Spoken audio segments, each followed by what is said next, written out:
시작 기도하겠습니다.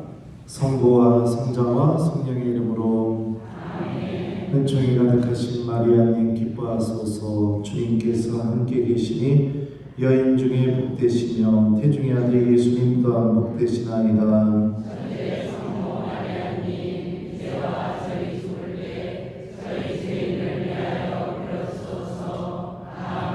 성부와 성자와 성령의 이름으로.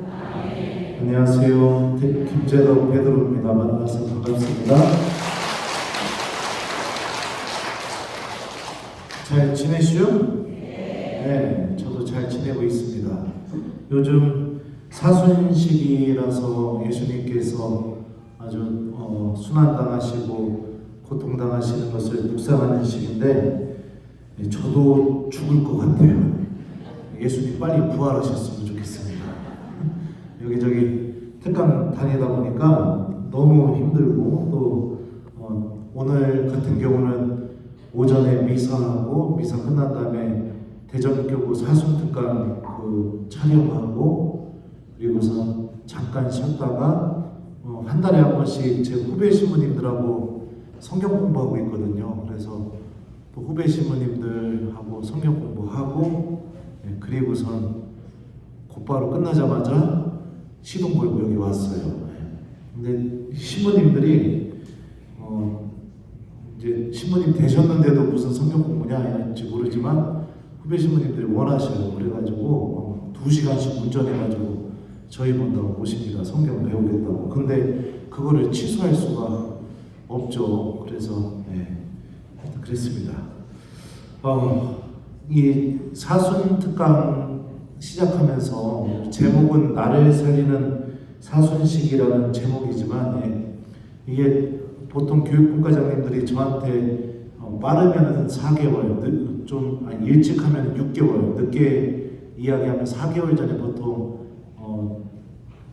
특강을 이렇게 해달라고 저한테 전화가 오는데, 그리고 나서 이제 저는 아직 특강 준비도 안 했는데 한 달 전이나 2달 전에 주제를 알려달라고 막 이렇게 여기저기서 전화가 와요. 그러면은 제 입장에서 그냥 생각나는 대로 주제를 얘기했다가 막상 강의를 준비하면서 마음이 바뀌게 되면 내용을 못 바꾸잖아요. 그래서 어떻게 했느냐, 그냥 저 부르는 모든 본당 사순특강 주제가 나를 살리는 사순식이에요. 중요한 게 뭐냐면 사순식이가 나를 살려야 된다. 우리가 나를 살리기 위해서 이 사순식이를 보내는 거다. 이게 전체 주제고, 지금 이제 아마도 성령께서 저를 통해서 이야기를 이제 하고 계시는 거라고 확신이 드는데, 첫 번째 지금 사순특강, 여기 우리 번개성당이죠? 번개성당뿐만이 아니라 처음에 갔던 대부분의 본당들에서 사순특강 했던 내용은 사순식이 주일 복음을 이렇게 제가 쭉 이렇게 띄면서 사순식이 때 하느님 말씀이 이렇게 선포되니까 우리 사순식을 이렇게 시작합시다, 이렇게 첫 번째로 그런 특강을 했어요. 그리고 이제 두 번째 나를 살리는 사순식이 두 번째 특강 내용은 뭐냐면 사마리아 여인 이야기를 이제 특강을 그때 해줬거든요. 이 사마리아 여인 이야기가 왜 우리가 사순식이 때 묵상하면 좋으냐면, 사마리아 여인은 그냥 죄 속에서 살아갔던 사람이에요. 그리고 회개해야겠다는 생각도 안 하고 있었어요. 그냥 남편이 예전에 5명 있었고 지금 사는 남자도 남편이 아닌데 그냥 그 남자랑 살고 있었는데 예수님이 의도적으로 만나러 갑니다. 그리고서 계속 대화하면서 그 여인을 빛으로 이렇게 꺼내셔서 결국에는 그 죄인이었던 여자가 예수님을 선포하는 복음 선포자로 바뀌게 되는 그런 이야기거든요. 사순시기가 아마도 사순시기 때 예수님은 무엇을 하고 계실까, 그걸 생각해 보면 사마리아 여인 이야기를 묵상해 보면 아마도 사순시기 때 사마리아 여인에게 하셨던 것과 똑같은 일을 우리들에게도 하고 계시다. 미사 때, 또 우리들의 기도, 또 우리들의 고해성사, 여러 가지 하느님을 만나기 위한 그런 우리들의 신앙생활 안에서 주님께서 나는 그냥 가만히 있는데 찾아오셔서 끊임없이 말씀을 건네시고 우리를 빛으로 꺼내는 이야기, 그게 나를 살리는 사순시기 2탄 사마리아 여인 이야기인데, 그거는 제 유튜브에 있습니다. 궁금하시면 한번 오늘 집에 가서 보시면 좋을 것 같아요. 근데 그 녹화했던 본당 음향이 동굴처럼 막 왕왕 울리는 본당이어가지고 제 이 녹음 장비는 문제가 없는데 그 본당 음향 자체가 왕왕 울리는 본당이어서 좀 울리게 녹화가 됐어요. 그래도 좀 재생 속도 빠르게 하고 소리 좀 줄여서 들으면 들을 수 있을 것 같더라고요. 이미 여기에 들으신 분들도 계실지 모르겠습니다. 이 2탄. 그래서 이제 3탄, 주님께서 말씀을 건네시고 빛으로 꺼낸 이야기가 2탄이며 3탄, 이제 회심에 대한 이야기를 여기서 우리 범계성당 교우들에게 해보려고 합니다. 그리고 특별한 문제가 없다면 아마도 오늘 한 강의는 제 유튜브에 올라갈 예정입니다. 근데 별로 제 마음에 안 들으면 또 안 올릴 수도 있어요. 하나님께 이제 우리가 어떻게 돌아가야 되는가, 그리고 정말로 나를 살리는 믿음을 소유한다면 어떤 모습이 내 안에서 벌어져야 되고 어떤 열매를 맺어야 되는가. 이 회심에 대한 이야기를 하기에 가장 좋은 인물이 베드로 사도 또 바오로 사도가 아닐까 그런 생각이 듭니다. 근데 저는 수원신학교에서 우리 학사님들 바오로서관을 가르치고 있어요. 그래서 제가 가르치고 있는 과목인 이 바오로 사도에 대해서 여러분들에게 좀 이야기를 해주면 내가 사순시기 때 바오로처럼 이렇게 회심해야겠구나, 이런 생각들과 각오를 좀 하실 수 있을 것 같습니다. 그리고 여러분들에게 말씀드리지만 지금부터 하는 이야기는 제가 여러분들을 미워서 또 여러분들을 막 혼내고 싶어서 화가 나서 그런 마음을 담아서 하는 이야기가 아닙니다. 그러니까 오해하지 마시라고요. 아셨죠? 강의 내용이 좀 매운맛입니다. 매운맛. 그래도 성경이 증언하고 있는 회심하는 그 길에 대해서 우리가 한 번 정도는 같이 생각해 볼 필요는 있다고 생각이 듭니다. 바오로 사도는요, 사도행전에 의하면 타루스스 사람이라고 말하고 있습니다. 이 타루스스가 어떤 도시였냐면 이 지중해 교역의 아주 요충지였어요. 그러니까 안티오키아로부터 시작해서 에게로 통하는 그 도로가 지나가고 또 흑해를 통하는 도로가 타루스스에서 이렇게 연결이 되는 그런 도시였습니다. 교통의 요충지였습니다. 교통의 요충지다 보니까 도시는 자연스럽게 부유해지기 시작하게 되고, 사람이 먹고 사는 문제가 해결이 되게 되면 그 다음부터 사람은 어떤 고민을 하기 시작할까요? 이제는 사람이 생각이라는 걸 하기 시작하게 됩니다. 그리고 뭔가를 배우고 싶어지게 돼요. 먹고 사는 문제가 다 해결이 되게 되면. 이 타루스스 도시 같은 경우는 그 도시에 살았던 시민들이 지식력이 굉장히 컸다고 합니다. 그래서 여러 학교들이 이렇게 있었었고, 특히 당시에 지금으로 따지면 판사나 검사가 되기 위해서 꼭 배워야 되는 학문, 그때 당시에는 뭐였냐면 그게 바로 수사학이었습니다. 수사학이 설득의 기술이라고 하는데요, 그 수사학을 가르치는 학교가 타루스스에 굉장히 많이 있었고요. 그러니까 교육도시인 거예요. 교육도시에 그 교육은 엘리트 교육을 하기 위한 교육도시가 타루스스였죠. 그리고 이 도시에서 바오로가 태어났고 자라게 되었거든요. 그러니까 바오로가 자랐던 이 환경, 배경이 어땠냐면 많은 사람들이 오가고, 그리고 이방인도 굉장히 많았고, 또 도시 자체도 부유하고 그런 도시에서 살았어요. 그런 곳에서 살다 보니까 바오로 안에 자연스럽게 자리 잡았던 마음이 뭐냐면 개방성, 열린 마음, 그게 바울 안에 자연스럽게 어렸을 때부터 자리가 잡게 되었습니다. 왜냐하면 유다인들만 만나면서 사는 게 아니라 이방인들도 만나면서 살았기 때문에 자연스럽게 모든 것에 대해서 열려있는 마음을 갖게 되었죠. 이 마음이 예수님을 만나게 될 때 엄청난 힘을 드러내게 됩니다. 또 바울은 이 외국에서 타르수스라는 도시에서 살았지만 또 중요한 게 뭐냐면 여러분들 유다인들은 우리나라 사람들하고 아주 비슷해요. 그래서 우리나라 사람들도 어느 나라를 가든지 간에 저도 로마에서 공부도 했었고 했는데요. 어느 나라를 가든지 간에 한국 사람들은 무엇을 만드냐면 한인회라는 것을 만듭니다. 외국에 사는 한국 사람들끼리 서로 연락하고 지내고 뭔가 공동체를 이렇게 만들어요. 유다인들도 마찬가지입니다. 해외에 나가게 되었을 때 유다인들끼리 같이 살게 되는 그런 이 문화가 있었어요.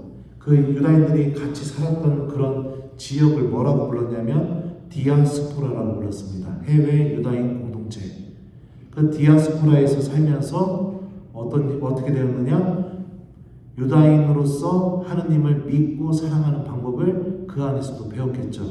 그러니까 여러분들 유다교가 갖고 있는 특징이 뭐냐면 하느님도 한 분이어야 돼요. 율법을 지켜야 돼요. 이게 무엇을 의미할까요?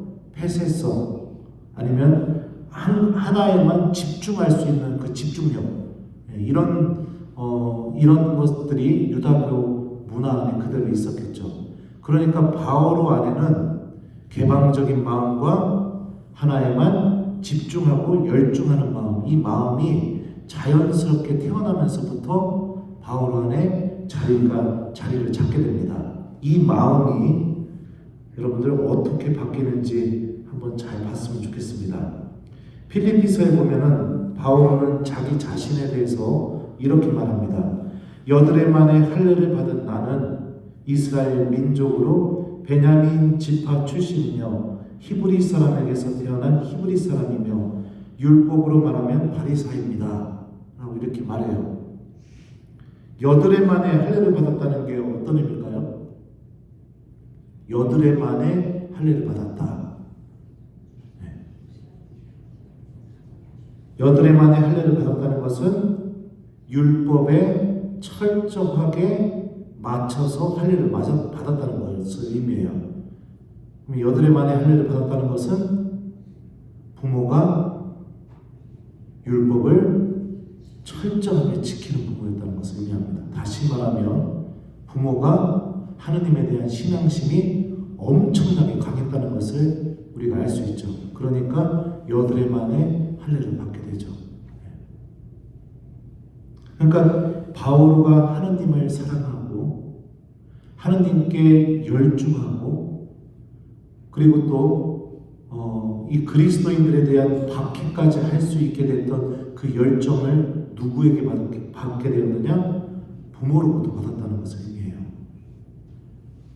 여러분들 자녀의 신앙은 부모의 신앙을 뛰어넘을 수가 없습니다. 특별한 일이 벌어지지 않는 이상. 바울은 하느님을 너무나 사랑했기 때문에 예수님에 대해서 알지 못할 때는 예수님을 알기 전까지는 그 하느님에 대한 사랑에 불타올라서 우리 천주교를 박해를 했었죠.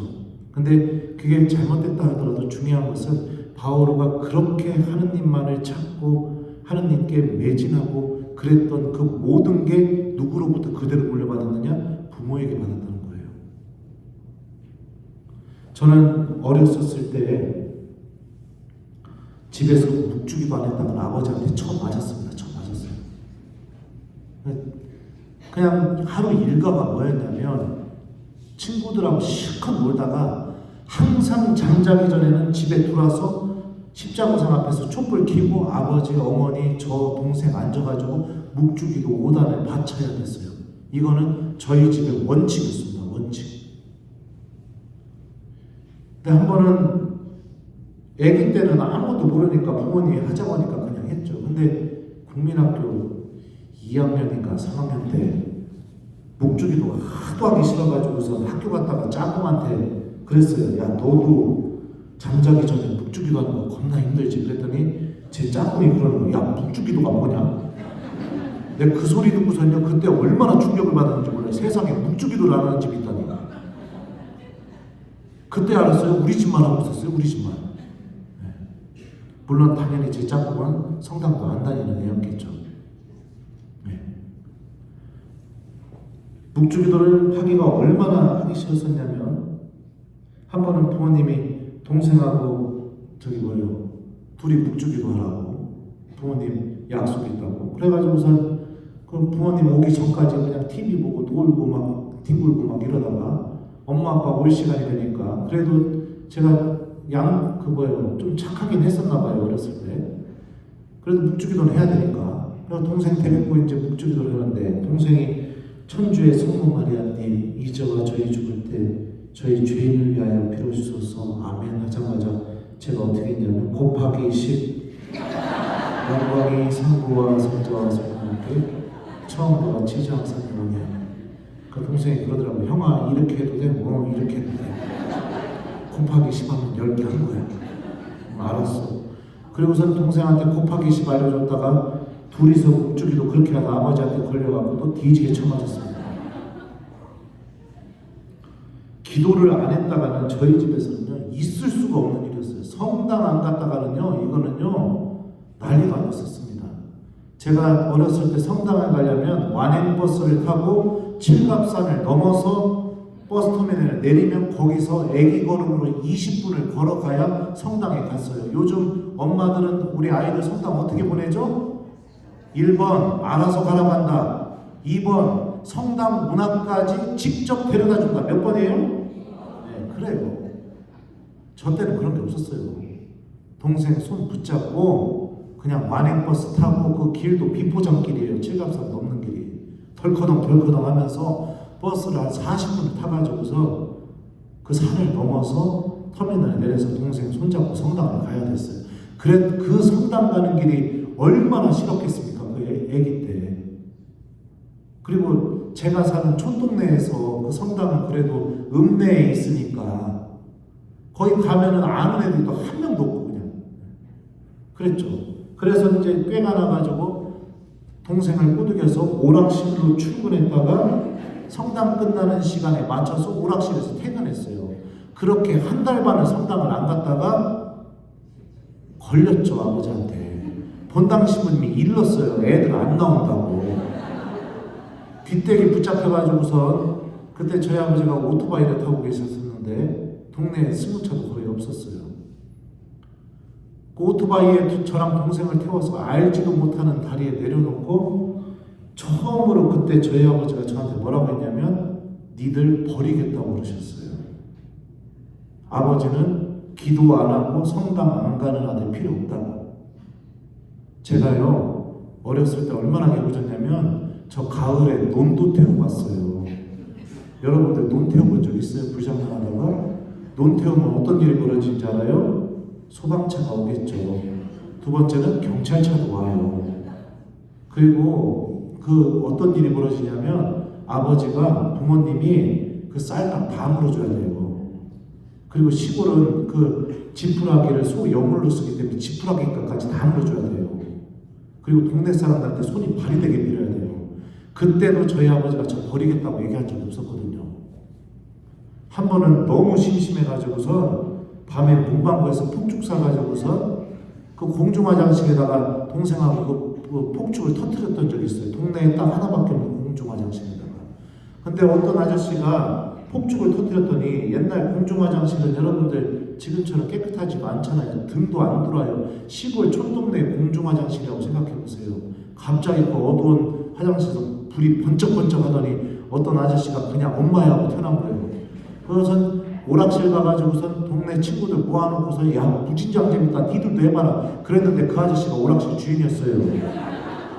붙잡혀가지고선 또 동네 사람들이니까 다 할 거 아니에요. 저희 집까지 데리고 가서 저랑 동생 옆에 세워놓고서 아들 교육 똑바로 시키라고 막 그런 그 아저씨가 막 뭐라고 했었죠. 그때도 저희 아버지 저 버린다고 한 적이 없어요. 처음이었습니다. 처음. 성당 안 가는 아들 필요 없다. 기도 안 하는 아들 아버지는 필요 없다. 동생하고 여기서 둘이서 비료 얻어먹고 살아라. 그때 오토바이 바퀴를 붙잡고 울었습니다. 아버지 갈까봐. 나중에 신부님이 돼서 제가 물어봤어요. 아버지한테. 어렸을 때 동생하고 저 왜 이렇게 기도시켰냐고. 저희 아버지는 묵주기도 하시다가 아주 특별한 체험을 하셨는데 그게 뭐냐면 온 가족이 함께 모여서 마지막 영광송을 할 때 묵주 끝에 그 갈라지는 부분 있죠? 거기서 오색 찬란한 빛이 쏟아지는 것을 보셨대요. 아버지 증언에 의하면. 그리고 저희 아버지 묵주는 실제로 반이 스테인레스로 되어 있는데 반이 노랗게 타 있어요. 아버지가 그 얘기를 하시더라고요. 나는 묵주 기도를 통해서 하느님이 살아계시다는 것을 체험한 사람이다. 하느님이 살아계시다는 것을 내가 체험하게 되니 모든 게 분명해지더라. 내 아이 좋은 대학 가고 좋은 직장 구하는 거 부모로서 너무 바란다.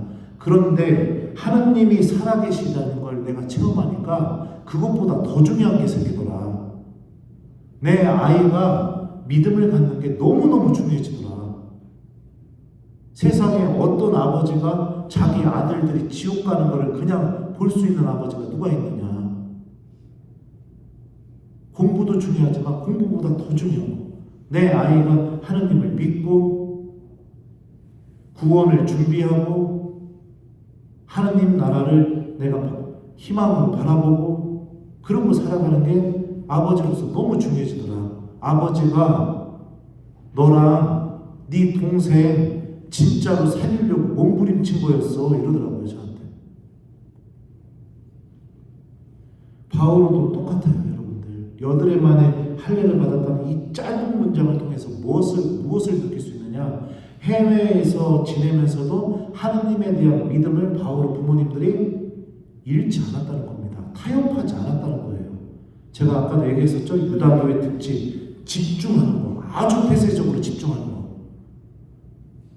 바울은 부모님을 통해서 하느님과 다른 것을 바꾸면 절대로 안 된다는 것을 어렸을 때부터 배운 거죠. 바울 부모님이 얼마나 열성적이었냐면 여러분들 사도행전에 보면 바울과 이렇게 말합니다. 나는 유다 사람입니다. 킬리키아의 타르수스에서 태어났지만 이 도성 예루살렘에서 자랐고 가말리엘 문화에서 조상 전례의 엄격한 율법에 따라 교육을 받았습니다. 오늘날 여러분이 모두 그렇듯이 나도 하느님을 열성으로 섬기는 사람이었습니다. 자, 타르수스에서 태어났지만 예루살렘에서 자랐다고 바울가 이렇게 얘기합니다. 이게 무슨 의미일까요? 윤영기는 타르수스에서 보냈지만 어느 정도 성장한 다음에 부모님이 바울을 예루살렘으로 보낸 거예요. 바리사이 교육을 받게 하려고, 랍비 교육을 받게 하려고. 그러니까 어렸을 때부터, 그러니까 무진장 어렸을 때는 아니겠죠. 하지만 어렸을 때부터 예루살렘에 가서 하느님의 법을 공부하고 말씀을 공부하고 그리고 그 하느님의 법을 잘 지키면서 살아가는 것들을 바울 부모가 배울 수 있게 그렇게 한 거죠. 얼마나 열성이었으면 이런 선택까지 했겠습니까?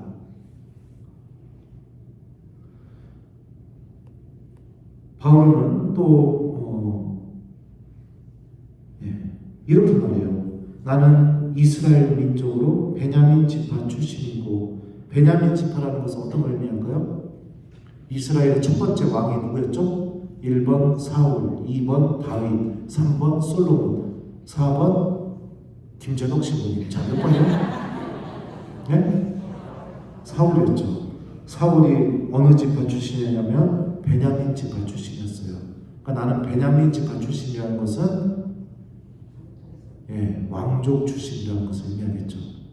왕을 배출한 가문 출신이라는 것을 의미하죠. 히브리 사람에게서 태어난 히브리 사람이면 이거는 무슨 의미냐? 엄마도 히브리 사람, 아빠도 히브리 사람이라는 것을 의미해요. 순수 유다인 혈통이라는 것을 의미하죠. 율법으로 말하면 바리사입니다. 이렇게 얘기합니다. 또 이어서 바울가 이렇게 얘기해요. 필리피서에서요.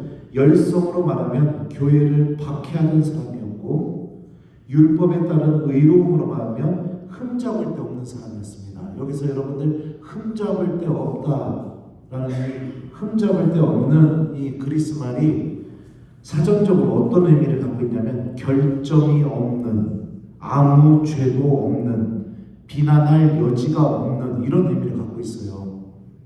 그러니까 율법을 하나도 어긴 게 없다라는 것을 의미합니다. 이 예수님 시대 때 율법이 학자들에 의하면은 613개였다고 합니다. 그러니까 613개의 율법을 다 외워서 하나도 어기지 않고 철저하게 다 지키는 사람이었다는 것을 의미하죠. 그러니까 율법으로 말하면 흠잡을 데가 없었다고 하니까요. 어떻게 사람이 이렇게 가능할까요? 정말로 사랑하게 되면 가능해져요. 정말로 하나님을 사랑하게 되면 이게 가능해집니다. 하나님에 대한 사랑이 가르쳐지게 된 거죠. 이거를 누구로부터 물려받았다고요? 부모로부터. 이 바울의 믿음의 가장 큰 부분은 이 부모로부터 물려받은 겁니다. 그러면 우리 한번 생각해 봅시다. 여러분들 자녀들 냉담하고 있어도 괜찮아요? 그 아무 문제 안 되나요? 하나님 믿으세요? 아, 믿는 사람이 없군요. 여기 미안합니다. 하나님을 믿지 않으면 이게 얘기가 불가능한 얘기예요. 근데 만약에 하나님을 내가 정말로 믿고 있고 죽음 이후에 영원한 생명이 있다는 것을 정말로 믿고 있다면 내 아이들이 신앙을 안 갖거나 냉담하고 있거나 하나님과 아무 상관없이 살아가는 거, 이거 여러분들 심각한 문제 아닐까요? 진지하게 고민해보세요. 정말로 하나님을 믿고 있다면, 하나님이 계시다는 것을 내가 정말로 믿고 있다면 내 아이가 하나님과 아무 상관없이 살아가는 것, 오히려 하나님과 함께하지 않는 것을 기쁨으로 여기면서 살아가는 것, 이거 정말 큰 문제 아닙니까? 저는 우리 아버지는 무진장 큰 문제라고 하셨는데 저한테 정말 큰 문제 아닐까요? 네?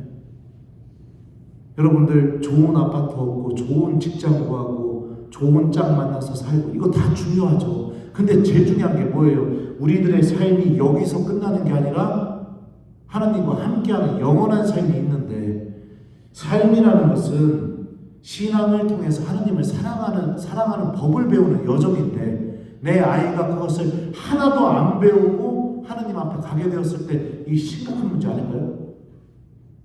네. 한번 고민해 보십시오. 네. 오늘 저녁에 다 꿀 드시고 오셨나 봐요. 꿀 먹은 벙어리. 네. 정말 심각한 문제이겠죠. 네.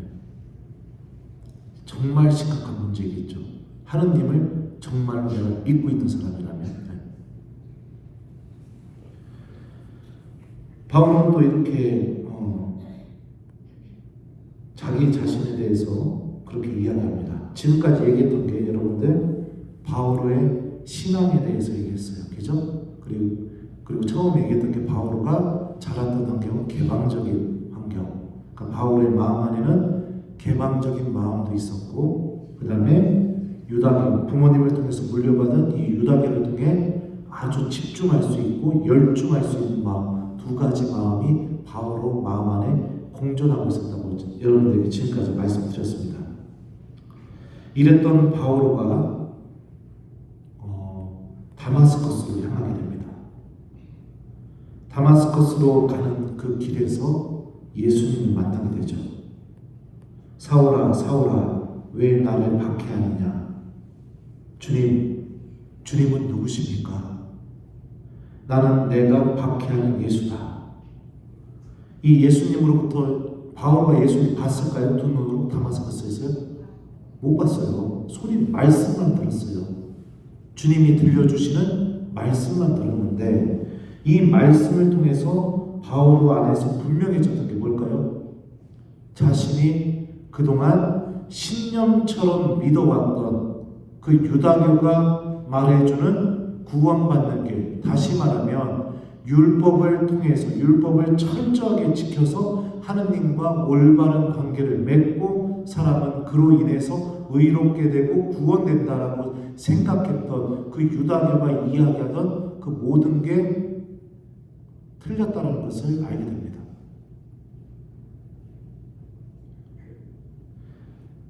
생각을 해보죠. 바오로가 여러분들 다마스커스로 가기 전에 최고 의회에서 신임을 받게 돼요.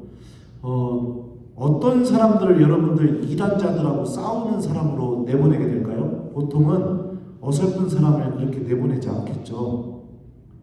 유다교에 대한 가르침에 아주 해박하고 어떠한 반박을 받아도 다 이겨낼 수 있는 언변을 지니고 그리고 온갖 감언이설로 이야기해줘도 절대로 흔들리지 않는 믿음을 갖고 있고 보통 그런 사람을 이단자들에게 가서 싸우게 그렇게 시키겠죠. 그러니까 그 정도로 바오로는 유다교 안에서 굉장한 신임을 받았다는 것을 알 수 있습니다. 가만히만 있었으면 한 번만 그냥 묵인해버렸으면 예수님이 살아계시다는 걸 알고 있고 내가 틀렸다는 것을 알고 있음에도 불구하고 이 현실을 다 뒤집어 엎어 바꿀 수가 없으니 그냥 머리로는 그래 유다교가 잘못됐구나 알고 있지만 삶은 전혀 바꾸지 않고 그러고 살았다면 바오로의 삶은 여러분들 굉장히 편안했을 거예요. 굉장히 행복하다고는 뭐 얘기할 수 있을지 모르겠지만 그냥 겉으로 보기에는 부족한 게 하나도 없었을 것입니다. 왜냐하면 어디를 가든 사람들에게 존경받았고 어디를 가든 종교 지도자로서 사람들 앞에 나설 수 있었고 그리고 바오로가 지녔던 이 모든 것들이 삶을 살아가는 데 있어서 전혀 어려움이나 문제를 주지 않는 그런 아주 좋은 상황들을 다 갖고 있었으니까요. 조건들을. 근데 그 예수님의 목소리 한번 나는 내가 박해하는 예수다. 이걸 알게 되었을 때 바울은 어떻게 했느냐? 모든 것을 다 버립니다. 왜 이런 일이 벌어지게 됐을까요? 개방적인 마음. 틀린 것을 알았을 때 받아들이고 인정할 줄 아는 마음. 그리고 그 틀림에서 내가 최대한 빨리 옳음으로 가려고 타협하지 않고 그냥 직진. 바울은 제가 공부해 본 결과 바울은요 성격이 그거예요. 뭐 아니면 도예요. 아주 그냥 얼마나 그냥 단박에 그냥 이렇게 바꾸는지 그냥 그런 마음을 갖고 있었죠. 그 틀린 걸 알았을 때 열려있는 마음으로 다시 하나님께로 돌아갈 수 있는 그런 마음을 갖고 있었죠. 그리스도인들이 이야기하는 게 다 맞았다는 것을 알게 됩니다. 자신이 생각했을 때는 나자렛 사람 예수가 십자가에 못 박혀서 죽었는데 이 사람들은 아니다 부활해서 살아계시다 메시아라고 주장했던 게 다 잘못됐고 그 사람들은 유다교의 이단이라고 생각했고 막 이랬는데 나는 내가 박해하는 예수다. 이 예수님의 목소리를 한 번을 들은 동시에 그리스도인들이 이야기하는 게 맞구나. 그리고 나서 자신의 삶을 완전히 바꾸게 됩니다. 자, 필립비서 말씀 이어서 읽어드릴게요. 그러나 나에게 이롭던 것들을 나는 그리스도 때문에 모두 해로운 것으로 여기게 되었습니다. 그뿐만 아니라 나의 주 그리스도 예수님을 아는 지식의 지구한 가치 때문에 다른 모든 것을 해로운 것으로 여깁니다. 나는 그리스도 때문에 모든 것을 잃었지만 그것들을 쓰레기로 여깁니다. 내가 그리스도를 얻고 그분 안에 있으려는 것입니다. 율법에서 오는 나의 의로움이 아니라 그리스도에 대한 믿음으로 말미암은 의로움, 곧 믿음을 바탕으로 하느님에게서 오는 의로움을 지니고 있으려는 것입니다. 나는 죽음을 겪으시는 그분을 닮아 그분과 그분 부활의 힘을 알고 그분 고난에 동참하는 법을 알고 싶습니다. 그리하여 어떻게든 죽은 이들 가운데에서 살아나는 부활에 이를 수 있기를 바랍니다. 자신이 삶을 살아가면서 모든 사람들이 다 부러워할 수 있는 그런 조건들, 그 조건들을 바울은 뭐라고 불렀느냐? 쓰레기라고 불렀습니다. 버려야 할 것. 갖고 있으면 예수님께로 갈 수 없는 것들. 갖고만 있으면 나를 너무 편안하게 해주고 내가 삶을 살아가는데 아무 문제가 없게 만들어주지만 그거 붙잡고 있으면 내가 예수님께 갈 수가 없는 것들. 그것들을 쓰레기로 여기고 어떡합니까? 다 버립니다. 다 돌아서 버려요. 제가 바울과 갖고 있었던 마음 얘기해줬죠? 열려있는 마음, 집중할 줄 아는 마음. 틀린 걸 알았을 때 마음을 열어서 자신이 틀렸다는 것을 받아들이고, 그리고 나서 어떻게 해요? 이제 무엇이 옳은 것인지 알게 되었을 때 그거에 집중해버리게 됩니다. 돌아서서 쳐다보지도 않습니다. 아까워하지 않아요. 왜요? 무엇 때문에? 바울가 이렇게 얘기하죠. 나는 죽음을 겪으시는 그분을 닮아 그분과 그분 부활의 힘을 알고 그분 고난에 동참하는 법을 알고 싶습니다.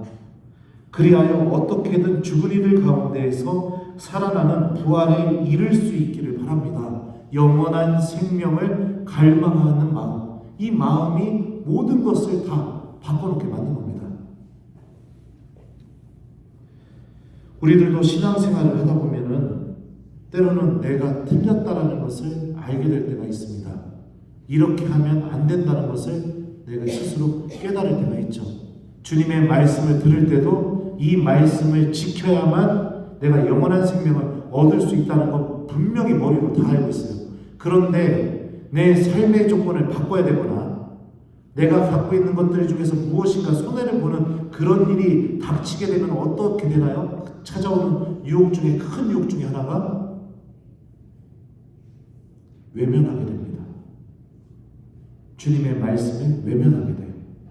그리고 그 말씀이 부담스럽다고 느낍니다. 지키기 어려운 말씀이라고 느껴요. 그러니 내 삶 안에서 변화가 하나도 안 일어나는 겁니다. 하나님은 믿은 지는 오래되어 있지만 내 삶에서는 변화가 하나도 안 일어나요. 그럼 어떤 일이 벌어지게 될까요? 주님 말씀이 나를 움직이는 일들이 다 사라져버리게 돼요. 그러면은 사람이 어떻게 바뀔까요? 지켰는가 안 지켰는가, 이게 신앙생활의 중요한 기준이 되어버리게 됩니다. 그러니까 주일미사 빠졌느냐 안 빠졌느냐, 판공성사표가 나왔으니 판공성사를 했느냐 안 했느냐, 아침 기도를 했느냐 안 했느냐, 이게 하느님과 관계 맺는데 모든 기준이 돼요. 여기에 빠지는 것을 여러분들 뭐라고 얘기하냐면 율법주의라고 합니다. 율법주의. 지켰는가 안 지켰는가. 근데 갈라디아서를 읽어보면 바울가 뭐라고 얘기하냐면 율법으로 의롭게 되려는 여러분들은 모두 그리스도와 인연이 끊겼습니다. 이렇게 얘기해요. 여러분들은 은총에서 떨어져 나갔습니다. 왜 이런 말을 할까요? 지켰는가 안 지켰는가, 이것만 중요하게 여기는 신앙생활의 특징이 뭘까요? 왜 이 신앙생활이 예수님과 인연이 끊어진 신앙생활일까요? 거기에는요, 예수님께서 십자가의 죽음과 부활을 통해서 이루어 주신 그 구원이 필요가 없어요. 왜 필요가 없어요? 내가 내 의지로 잘 지키면 되는 것이니까. 그러니까 대표적인 예가 요즘 판공성사철인데 이렇게 고백하시는 분들이 많아요. 고해수에 들어오셔서, 신부님, 저는 주일 미사 한 번도 안 빠졌슈. 아침 기도 저녁 기도도 매일 해요. 하루에 묵주 기도도 5단 10단씩 계속 해요. 고해수에 들어와서 그래요. 그러면 제가 그래요. 그럼 왜 들어왔슈? 죄를 지으신 게 하나도 없는데 왜 들어왔슈? 판공성사표 나와서요. 이게 뭐냐? 하느님과 내 관계를 바라보는 이 영적인 능력을 완전히 다 잊어버린 거예요. 그냥 내가 미사 드렸고 내가 기도했고 이러면 그냥 끝난 거예요. 여기에는 예수님이 십자가 죽음과 부활을 통해서 이루어 주신 영원한 생명에 대한 그 은총이 하나도 없어요. 그럼 뭐가 중요해요? 주의 미사 안 빠지려는 내 의지, 아침 기도 저녁 기도 안 빼먹으려는 내 의지, 하루에 묵주기도 어떻게 쓰든지 5단씩 꼭 바치려는 내 의지. 그러니까 내 의지만 있는 거예요. 하나님의 은총은 하나도 필요가 없어요. 내 의지, 내 노력. 그러니까 신앙생활이 뭐냐? 노력이 돼버려요. 그러니까 신앙생활이 어떻게 돼요? 무거운 짐이 돼버려요. 기쁨이 없어요. 그냥 다 해야 될 거예요. 그러니까 하나님과 함께 있으면서 너무너무 불행한 신앙이 돼버리게 되는 거죠.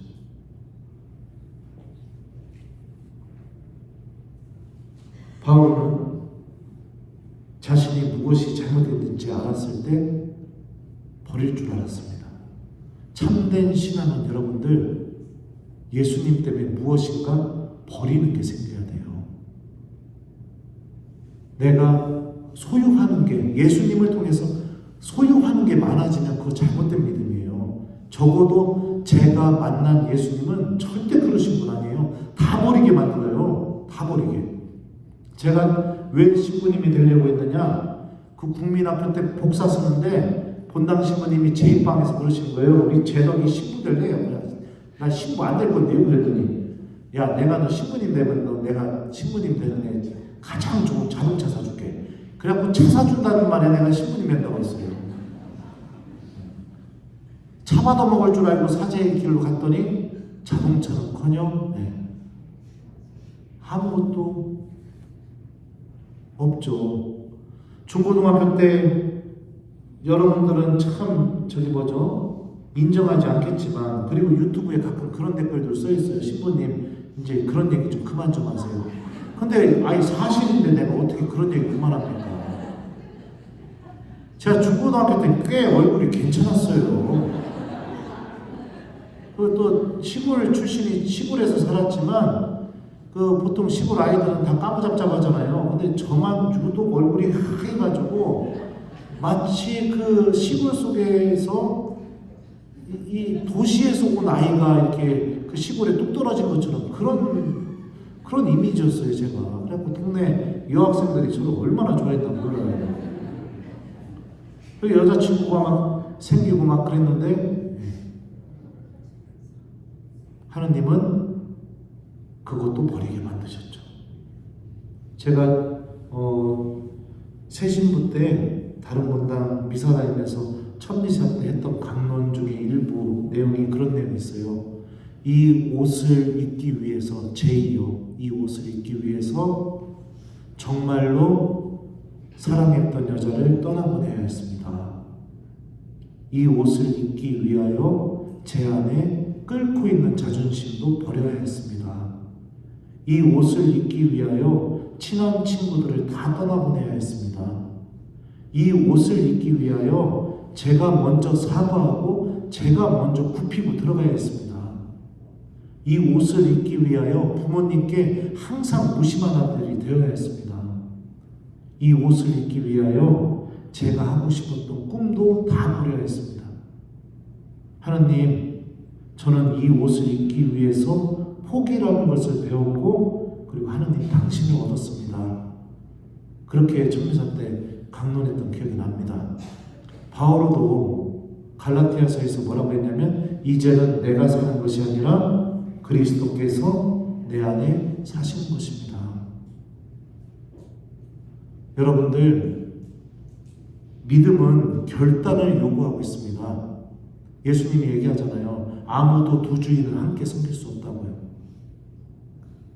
하느님께로 가는 길을 선택했다면 우리 바오로가 보여주는 이 회심의 모습처럼 모든 것을 하느님께 맡기고 내가 구원을 얻기 위해 가장 필요한 것들이 무엇인지를 좀 바라볼 수 있는 능력이 있어야겠죠.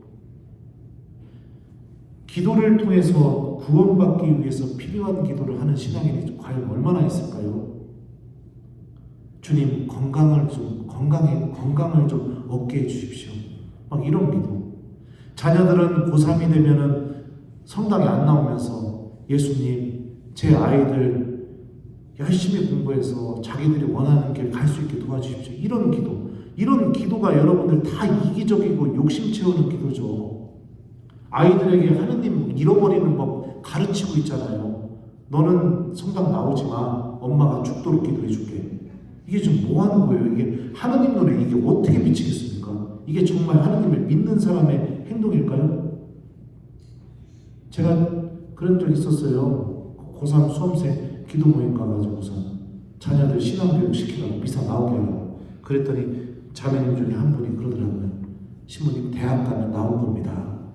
대학 가면 나올 겁니다. 그런데 그때 제가 뭐라고 했냐면, 자매님 아이들 신앙교육 안 시키면 자매님 눈에서 피눈물 날 거예요. 내가 그랬거든요.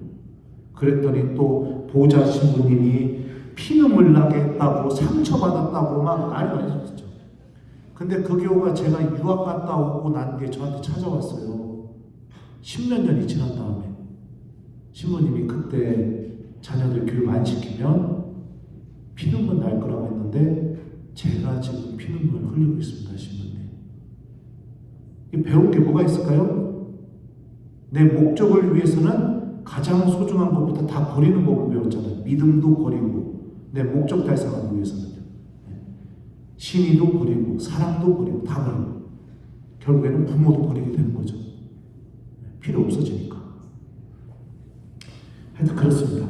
그러니까 중요한 게 뭐냐, 바울은 예수님을 알게 되었는데 그 예수님을 따르는 삶 때문에 자신의 삶이 송두리째 뿌리 뽑히게 됩니다. 예수님을 만나고 난 뒤에 바울의 삶이 어떻게 바뀌었을까요? 다마스커스로에서 예수님을 만나고 그리고 나서 아라비아에 가서 3년을 지내게 됩니다. 여기서 바울은 3년 동안 진지하게 고민했겠죠. 내가 구원받기 위해서 어떤 선택을 해야 되는지. 그러니까 예수님 만나자마자 사도행전에 보면은 하나니아스한테 안수받고 눈에서 비늘 떨어지고 잠깐 쉬면서 기도했다가 곧바로 나가서 예수님은 주님이라고 이렇게 선포했다고 하잖아요. 예, 그러지 않았어요. 바울은 서간을 읽어보면 바울은 스스로 다마스커스에서 주님을 만난 뒤에 아라비아에 가서 3년 동안 있었다고 합니다. 진지하게 고민했겠죠. 내가 이렇게 살아도 구원받을 수 있을까? 지금 이 모든 길이 틀렸다는 걸 알았는데 그럼에도 불구하고 이 틀린 것을 외면하고 이렇게 그냥 살아도 내가 구원받을 수 있을까? 이거에 대해서 진지하게 고민했겠죠. 그리고 나서 3년 뒤에 베드로를 만나려고 예루살렘에 올라갑니다. 그리고 나서 시리아와 킬리키아 지방으로 갔다가 사도회의를 위해서 바르나바와 티토와 함께 다시 예루살렘에 가요. 그리고서 그 사도회의에서 이방인들에 대한 그 최소한의 규정을 정하게 됩니다. 목졸라 중에 짐승의 고기를 먹지 말고 우상에게 바쳤던 그 고기 피를 먹지 말고 우상에게 바쳤던 고기 먹지 말고 여러분들이 이것만 어기지 않으면 자유롭습니다. 이런 내용 여러분들 독서 때 한번 들어보셨을 겁니다. 그게 결정이 되자마자 그 뒤부터 갈라티아부터 시작해서 필리피, 테살로니카, 베로이아, 아테네, 코린토, 에페소 막 떠돌아다니는 거예요. 떠돌아다니면서 예수님을 전하러 다니게 됩니다. 근데 여러분들 바울어 서간을 유심히 읽어보시면 아주 특이한 표현이 있어요. 그게 뭐냐면 바울어가 자신을 소개할 때 뭐라고 소개하느냐? 예수님으로부터 부르심을 받은 사도인 나 바울어가 이런 표현을 써요. 사도라는 글자를 편지 인상관에 꼭 넣어요. 왜 사도라는 글자를 넣었을까요? 네? 아무도 사도로 인정해주지 않아서. 생각해보세요. 불과 몇 달 전까지만 해도 박해하던 사람이 예수님 만났다고 예수님 전하러 다니는데 그거를 좋게 봐줄 사람이 누가 있었겠습니까? 그러니까 유다교 안에서는 손가락질하고 변절자라고, 교회 안에서는 저 사람이 무슨 사도야, 박했던 사람이 어디 가든지 그 꼬리표가 따라다니고, 그러니까 예수님 때문에 인생 자체가 그냥 우울해지고 망한 거예요. 그냥 그랬는데 예수님은 그런 바울을 통해서 이 그리스 전체에 당신의 교회를 세우는 엄청난 일을 하시게 됩니다. 이게 실패한 인생일까요? 믿음이 없으면 실패한 인생 맞습니다. 미련한 인생이죠. 잘 나가는 삶에서 모든 것을 뿌리째 바꿔버리고, 그런데 믿음의 눈으로 보면 이 삶은 절대로 실패한 게 아니죠. 왜요? 하나님을 얻고 예수님을 얻고 주님께서 마련하신 그 구원을 얻는 삶으로 넘어갔으니까.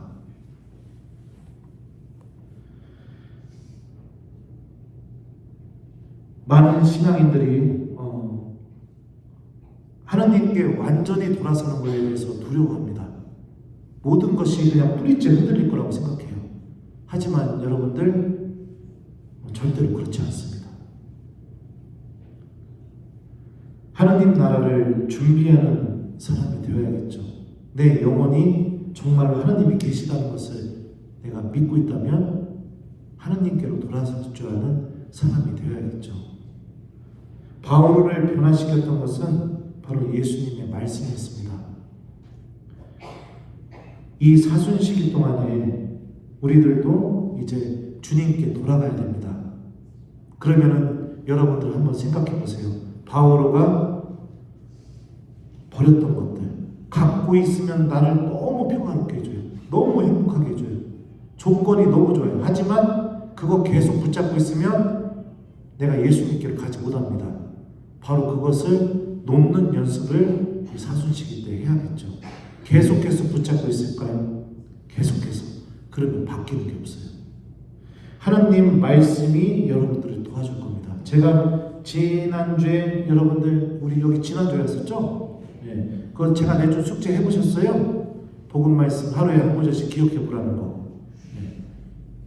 안 한 분들도 있겠죠. 뭐 비난하고 싶은 마음 없어요. 그냥 제 본당 교우도 아닌데 뭐. 그냥 마음대로 사세요. 마음대로 사시다가 연옥 가시던가 아니면 뭐 고해성사도 제대로 못 받고 지옥을 가시던가 뭐 알아서 하세요. 여러분들 구원의 문제니까. 하지만 하나님을 정말로 믿고 있다면 분명히 움직였을 겁니다. 그리고 일주일 동안 그 복음 말씀 기억해 본 그 한 주가 하나님 말씀과 아무 상관없이 살았던 그동안의 삶과는 뭔가도 무진장 달랐다는 것을 분명히 느끼고 체험했을 거예요. 그 하나님의 말씀을 기억하세요. 그리고 그 하나님의 말씀이 여러분들 안에서 힘을 드러내게 하십시오. 그리고 여러분들 자녀들도 구원으로 인도해 주세요. 구원으로요. 자녀가 막 부모가 그동안 못 해봤던 그 모든 욕심들 다 이루어주는 기계가 아니에요, 여러분들. 여러분들 자녀 살리려면 하나님 믿게 만들어야죠. 그럼 이제 오늘 이 특강 끝나자마자 어떤 일이 벌어질까요? 갑자기 냉담하고 있는 자녀들한테 전화해서 야 당장 성당 가봐. 그럼 내가 냉담하고 있는 아들이라도 안 갈 겁니다. 안 갈 거예요. 그런 방법으로 해서는 안 되는 거죠. 하나님의 말씀을 여러분들이 먼저 자녀들에게 실천하는 모습을 보여줘야죠. 엄마가 달라졌구나. 하나님에 대한 믿음과 함께 살아가게 되니까 엄마가 완전히 바뀌었구나. 이런 거를 여러분들이 보여줘야 자녀들이 믿음에 대해서 마음이 열리게 되죠. 그 길은 여러분들 주님의 말씀을 듣고 실천하는 길입니다. 다른 게 없어요. 다른 게 없습니다. 신앙생활은 철저하게 하나님 말씀을 내가 듣고 따라가는 길이 신앙생활인 거예요. 그 말씀이 내 안에 점점 깊이 뿌리 내리게. 바울 사도가 얘기했죠. 믿음은 들음에서 오고 들음은 그리스도의 말씀으로 이루어집니다. 우리 믿음은 하나님 말씀 안에서 태어났어요. 그러니까 이 하나님 말씀이 여러분들이 무엇인가를 계속 듣고 주님 말씀을 계속 기억하고 살아가다 보면 어떤 일이 벌어지게 되느냐? 필요한 순간마다 떠오를 거예요. 떠오르고 그 말씀이 포기하게 만들어줘요. 그 말씀이 버리게 만들어줘요. 그 말씀이 하나님께로 더 가게 만들어줘요. 이게 하나님 말씀이 갖고 있는 힘입니다. 저는 한 번은 그랬던 적이 있죠. 이것도 유튜브에서 여러 번 얘기해가지고 들은 이미 알고 있는 교우들도 있겠지만 저를 제 얘기를 처음 듣는 교우들도 있으니까요.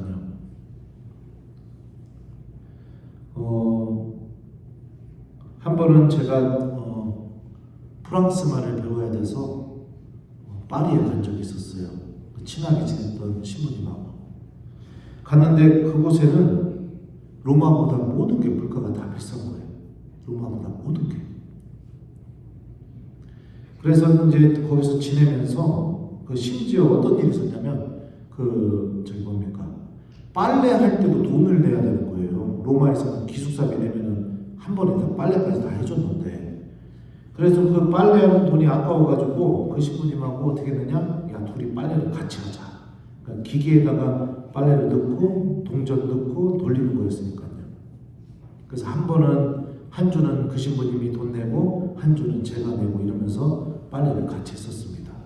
근데 그 신부님이 돈 내는 날인데 아침에 세탁실을 가니까 신부님이 없는 거예요. 전화를 했는데 안 받아요. 안 받아가지고선 얘 왜 전화를 안 받지? 빨리 학교 가야 되는데 그곳서 방에 가봤죠. 자고 있나 하고 가봤더니 마치 빨래바구니를 저보고 가져가라는 듯이 방 입구에다가 빨래바구니만 딱 놓여져 있는 거예요. 그래갖고 제가 그 빨래바구니를 들고 와서 제 빨래도 넣고 그 신부님 빨래도 넣고 동전 넣고 세탁기 돌린 다음에 식당에 갔어요. 밥 먹으러. 갔더니 그 신부님이 웬 한국 아저씨들하고 앉아서 막 웃으면서 밥을 먹고 있는 거예요. 그래갖고 제가 그 신부님한테 가서 그랬죠. 야, 나 아침부터 너 겁나게 찾았어? 그랬더니 내가 알고 있는데 좋은 말씀 듣느냐고 내가 몰랐어 이러시는 거예요. 야, 내가 너한테 전화도 겁나게 했었어? 그랬더니 미안해, 내가 좋은 말씀 듣느냐고 몰랐어. 야, 내가 네 방에도 갔다 왔었어?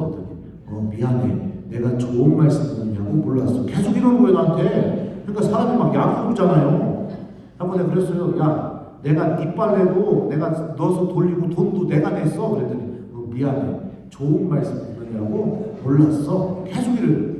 그래갖고 화가 확 나가지고 제가 뭐라고 했냐면 큰 소리로 그냥 거기서 그랬어요. 얘 좋은 말씀 실컷 쳐들으세요.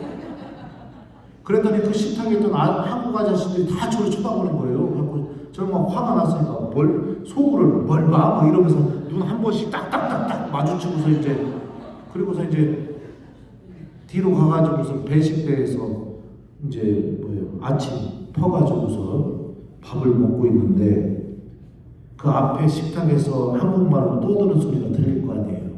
밥을 이렇게 먹고 있는데 자꾸 그 앞에 테이블에서 모든 아저씨들이 한 명의 아저씨를 향해서 말할 때마다 주교님이라고 하는 거예요.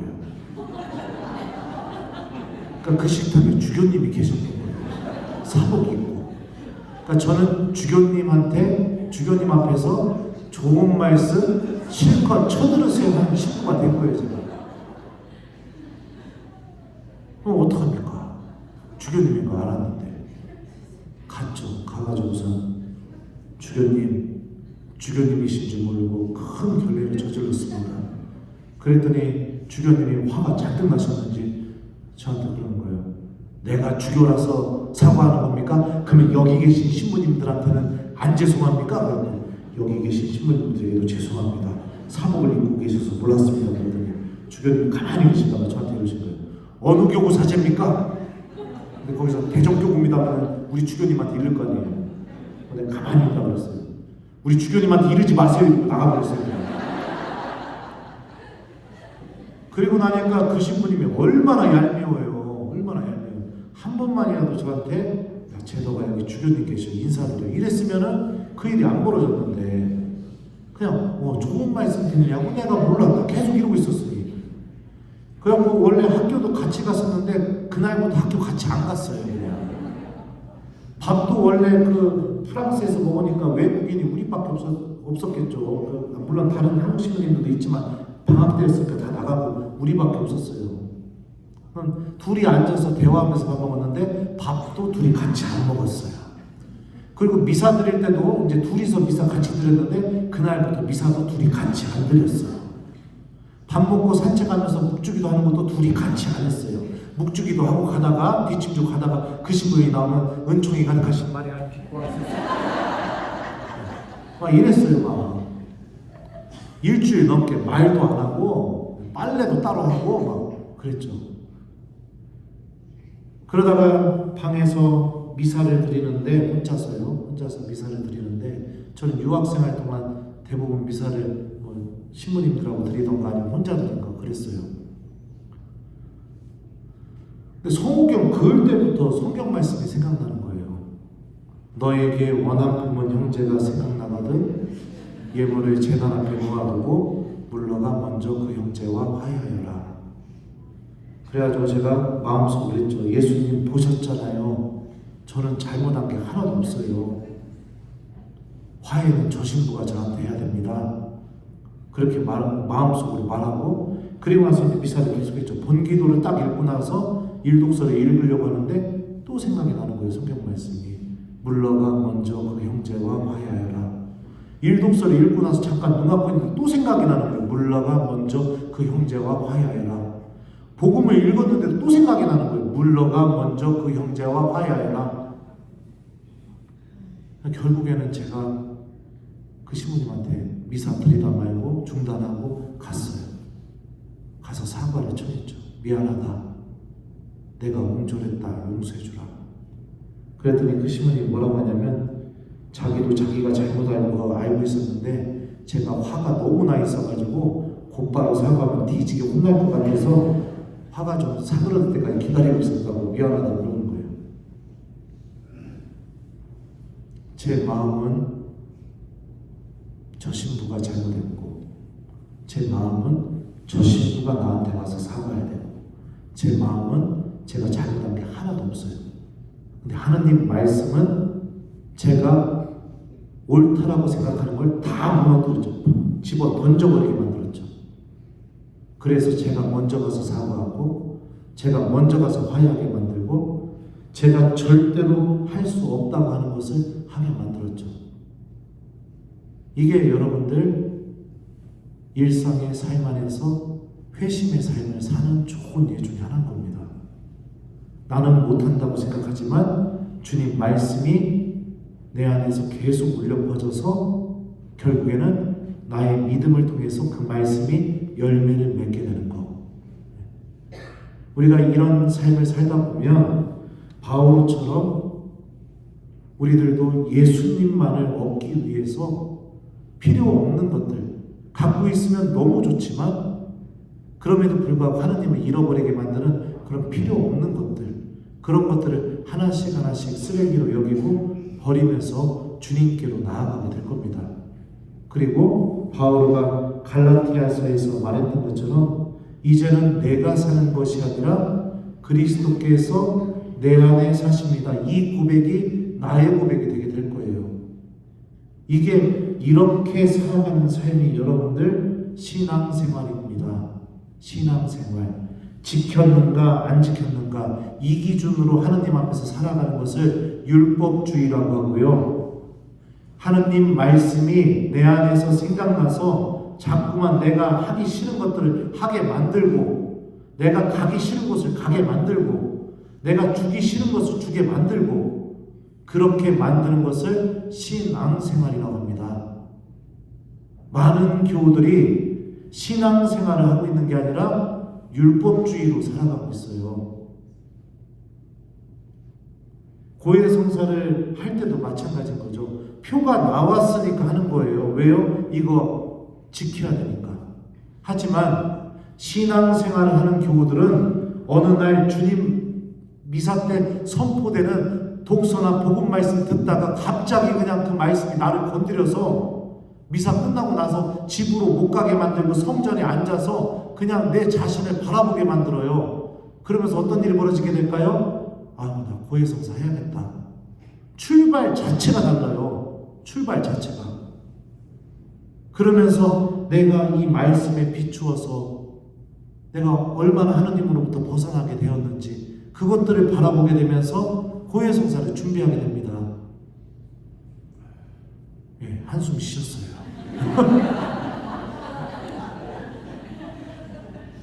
예수님과 관계 맺는 관계 자체가 다르다고요. 완전히요.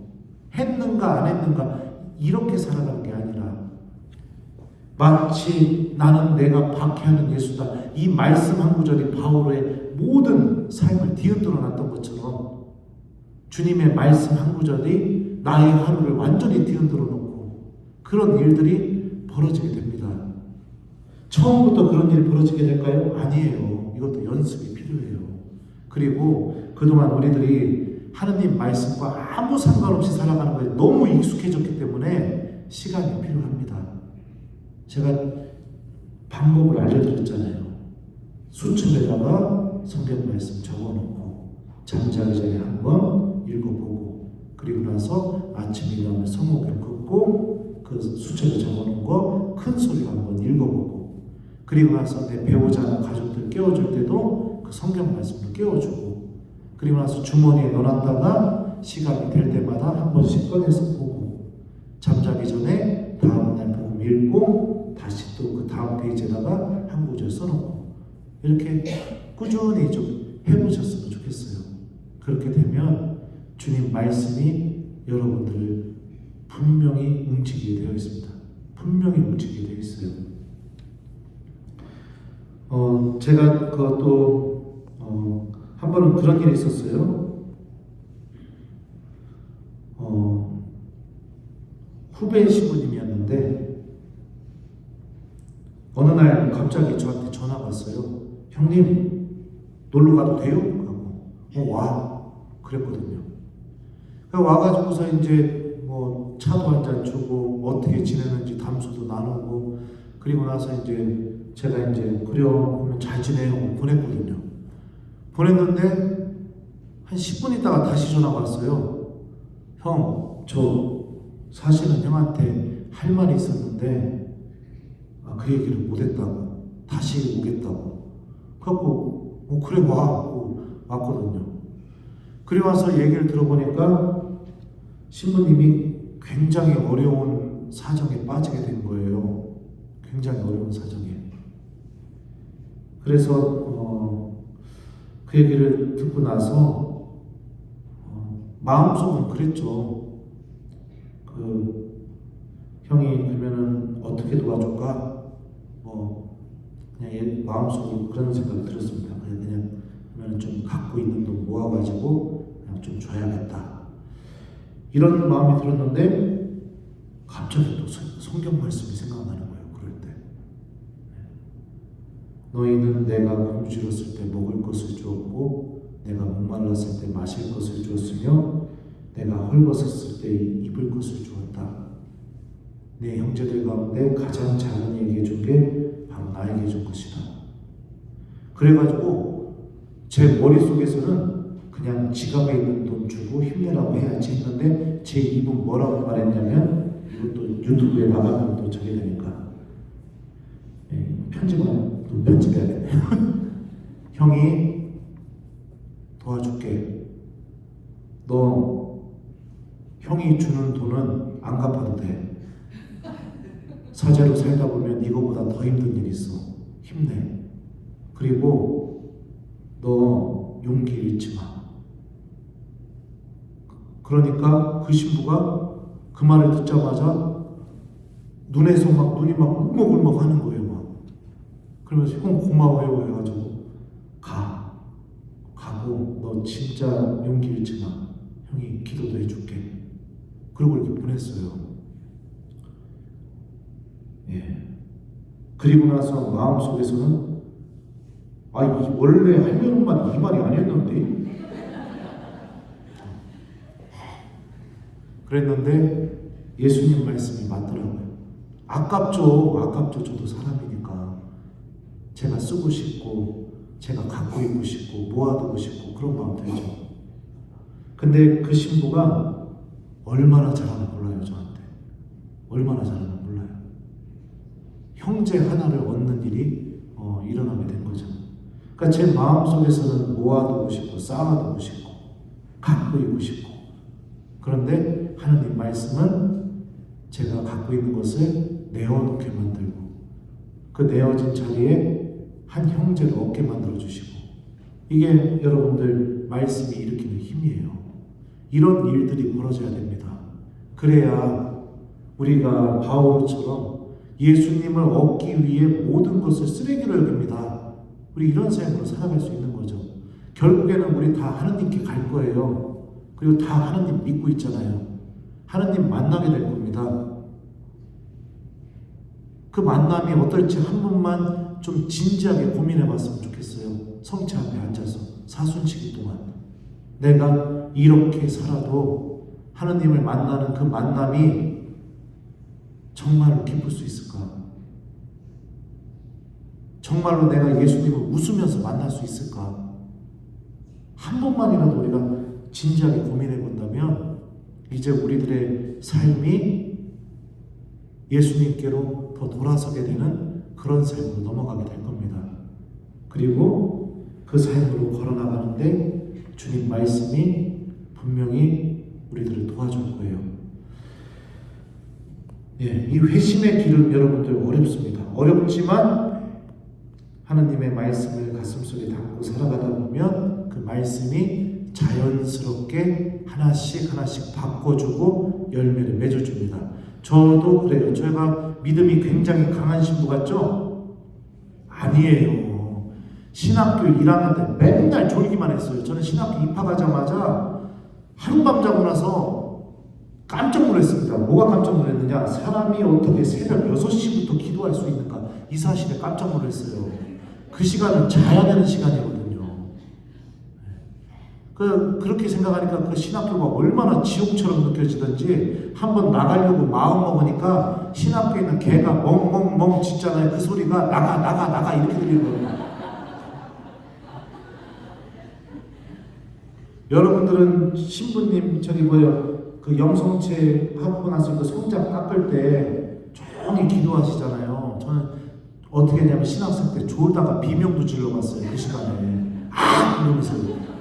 그래서 이 대성당에서 전교생이 다 저를 쳐다보고 그리고서 그 전례 담당하는 신부님한테 불려가고 뒤지게 혼나고.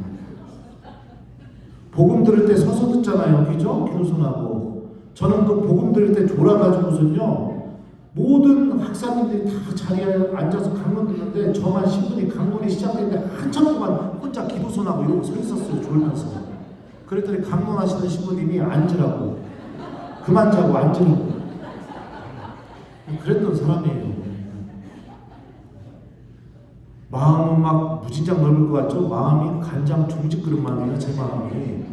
저는 누가 상처 주면요 그 사람이 상처 준 거 수첩에 다 적어놔요. 안 잊어버리려고. 그랬다가 그 사람이 제가 실수해서 뭐라고 했을 때 그 제가 실수했던 것과 똑같거나 아주 비슷한 실수를 하게 될 경우에 그 사람한테 가서 네가 작년에 내가 이런 짓을 했을 때 나한테 이런 말을 했었어. 근데 너도 이러네? 똑바로 살아 너나. 남한테 지적질하지 말고 네 자신부터 똑바로 살아. 막 이런 사람이었어요. 그래서 제 신학생 때 별명이 뭐였냐? 신라였어요. 긁으면 불난다고. 그랬던 사람이에요. 그럼 남을 또 얼마나 미워했느냐? 한번 미워하기 시작하면요 가슴 속에 담아두고요.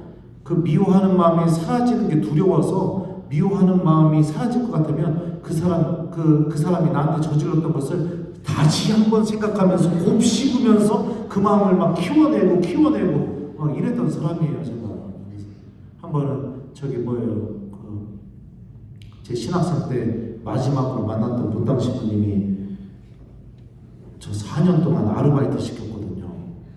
서품에 가까워질수록 제 동창 신부들은 강론도 해봤다, 본당에서 예비자 교리도 해봤다, 성체 분배도 해봤다, 방학 끝나고 뭐 이러는데 저는 방학 끝나고 나서 돌아가면은 애들이 나 이번 방학 때 성체 분배 해봤어. 나 너무 좋았어. 할 때 저는 옆에서 뭐라고 했냐면 담배 피면서 나는 저기 야채 가게에서 저기 양파 날랐어 이번 방학 때. 이랬어요. 막. 그러니까 얼마나 속상했겠어요. 사제품에 가까울수록 뭘 준비할 수 있는 게 아니라 일만 죽도록 했으니까. 유학 갔다 왔는데 첫 본당에 부임해서 얼마 지나지 않았는데 그 그 신부님이 저한테 전화를 한 거예요. 근데 마리아 막달레나가 예수님의 목소리 듣고 예수님 알아봤잖아요. 그것과 똑같이 제가 여보세요 받는 순간 그분이 어디 성당입니까? 이렇게 말씀하시는 순간 본능적으로 이 양반이구나. 그래서 제가 어떻게 했냐면 보통 제가 뭐 반갑고 이랬으면 예 신부님 저예요 막 이렇게 했을 텐데 그냥 딱 모른 척하고 예 어디 성당입니다. 사제관입니까? 예 사제관입니다. 김재덕 신부님 계십니까? 예 김재덕 신부님 계십니다. 김재덕 신부님과 통화할 수 있습니까? 예 제가 김재덕입니다. 일부러 그랬어요. 일부러. 그랬더니 그 신부님이 김 신부 나 누구야? 예 신부님 안녕하세요. 그리고 나서 어떻게 지냈니? 언제 귀국했니? 뭐 이런 얘기 주고받은 다음에 당신 어디에 있으니까 놀러 오라고. 그래서 놀러 가겠습니다. 그리고 나서 신부님이 내 전화번호 알아요? 모릅니다. 저거 하는데 갑자기 또 미움감이 확 들어가지고 적지도 않으면서 입으로 신부님이 010 하면 입으로 그냥 010 1233 1233 5678 5678 예 신부님 전화 드리겠습니다. 그 신부님이 저한테 뭐라고 하잖아요? 불러봐. 못 불러가지고 또 뒤지고 났어요. 그랬던 사람이에요. 근데 하나님 말씀이 저를 바꿔놓기 시작했습니다.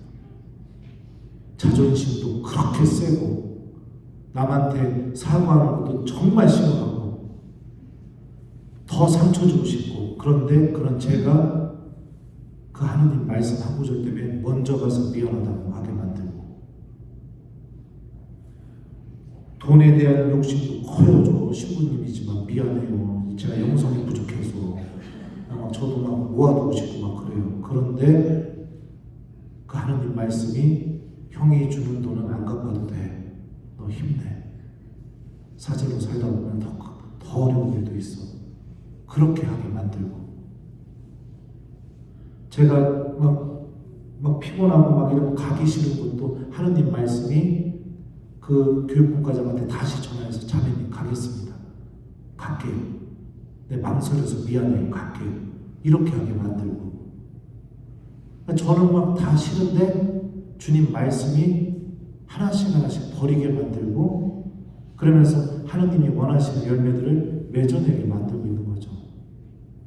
제가 고등학교 때 제 진짜 친했던 친구들에게 처음으로 그 얘기를 했었어요. 나 신부님 되고 싶다고. 그랬더니 진짜 친했던 친구들이 저한테 뭐라고 했냐면 야 네가 신부가 되면 내가 교황이다 이랬어요. 그래놓고 그 친구들은 진짜요. 제가 천미사 드릴 때 입당하는 그 천미사 본당 있잖아요. 천미사 드리는 본당. 성전 입구에 대형 현수막으로 그 하나 걸어놨는데 거기에 뭐라고 써 있었냐면 홍성 최고의 꼴통 김재덕 드디어 신부되다. 친구들이 이렇게 걸어놨어요. 제 동창 신부님들이 저한테 그런 얘기를 한번 하더라고요. 너를 보면 하느님이 살아계시다는 걸 우리가 느껴. 왜냐하면 여러분들 신학교 생활 7년, 군대 생활 3년, 10년이죠. 사제 생활 17년, 그 27년이에요. 그러면 웬만한 부부관계만큼 서로에 대해서 잘 알고 있어요. 27년을 같이 보고 자랐으니까. 얘가 이런 애가 아닌데 절대로 얘 성격에는 할 수 없는 행동인데 그걸 하고 앉아 있는 거예요. 하나님 말씀 때문에. 그러니까 야 진짜 하나님이 살아계시구나 이걸 느끼게 돼요. 그리고 저한테 뭐라고 말하냐면 성품성사의 은총이 얼마나 큰지를 알게 돼요. 저를 보면요. 하나님이 한 사람을 어떻게 바꿔놓는지 그걸 알겠다고 그러는 거죠. 이게 제 의지로 됐느냐? 아니에요. 의지로 된 게 아니죠. 하나님 말씀이 계속 생각이 나니까 그 말씀 외면할 수가 없으니까 그러다 보니까 하나씩 하나씩 버리고 하느님께로 돌아서게 되죠. 성경은 이런 삶을 신앙생활이라고 합니다. 여러분들 신앙생활 하고 계세요? 아니면 율법주의 살아가고 계세요? 하느님 말씀이 여러분들을 움직이고 있습니까? 아니면 했느냐 안 했느냐, 이거 해야 되는데 안 했으니까 죄 짓는 거냐, 이런 기준으로 살아가고 있습니까? 하느님 말씀을 따라가는 신앙인 되십시오. 사순식이 여러분들 뭐라도 하나 주님을 얻기 위해서 내가 버릴 수 있는 시기가 돼야 됩니다. 뭐라도 하나 버릴 수 있어야 돼요. 그래야 매번 사순시기 때마다 내 영혼이 하느님께 더더욱 가까이 갈 수가 있게 되겠죠. 이 모든 것을 다 바꾸라. 그건 불가능하죠. 불가능합니다. 바울도 여러분들 삶을 바꾸는데 3년이라는 시간이 걸렸어요. 얼마나 고민했겠습니까? 이 모든 걸 다 버려야 된다고? 이게 잘못된 거 다 잘못됐는데 나 구원받고 싶은데 근데 내가 이거 다 버리면 내 삶이 너무 형편없어지는데 어떡하지? 3년 동안 고민했습니다. 3년 동안. 단박에 바꿀 수는 없는 거예요. 기적은 막 그런 식으로 일어나지 않아요. 하지만 하나님 말씀을 사랑하다 보면 바오로가 회심했던 것처럼 우리들도 일상 안에서 하나씩 회심하면서 주님께로 걸어나가는 그런 삶으로 살아가게 되겠죠. 그리고 결국에는 우리들도 분명히 이렇게 고백하게 될 겁니다. 이제는 내가 사는 것이 아니라 그리스도께서 내 안에 사시는 것입니다. 주님 말씀이 여러분들을 그 은총으로 인도해 줄 겁니다. 그러니까 이제 저 가면은 이제 우리 언제 만날지 몰라요. 하지만 우리 범계성당이죠? 사랑하는 우리 범계성당 교우 여러분들, 저도 욕심 많은 사제고 볼품없는 사람이지만 나약한 점도 굉장히 많아요. 하지만 하느님 말씀 열심히 실천하면서 살아서 천국으로 갈 겁니다. 여러분들도 제가 알려준 방법 열심히 실천하셔서 우리 나중에 천국에서 만나요. 네? 그러면 좋잖아요. 그죠? 내가